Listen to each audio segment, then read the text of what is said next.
تحية مجددة للمتابعين ديالنا في التوقعات اليومية لبرنامج كرة القدم. بالنسبة لغدا فاتح ماي كاينين جوج مباريات مهمين برسم الدوري الإسباني، مايوركا وأتلتيكو بيلباو، وكاين سيفيا وخيرون. بالنسبة لمايوركا وأتلتيكو بيلباو كيبان لي غادي يكون ماتش شوية صعيب.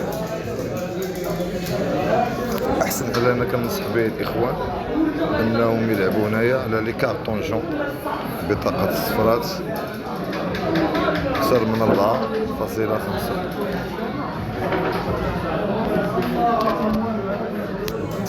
هذا بالنسبة لمايوركا. سمحوا لي نمسحوا واحد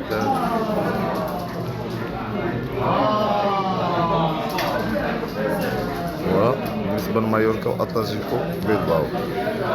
ثم كنجيو اللقاء الثاني اللي كاين اللي هو سيفيا وخيرونا.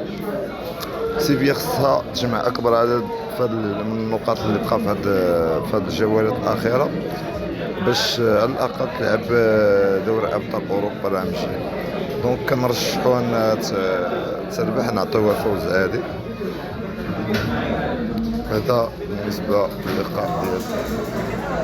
واللي بغى يزيد يلعب معهم عدد الركنيات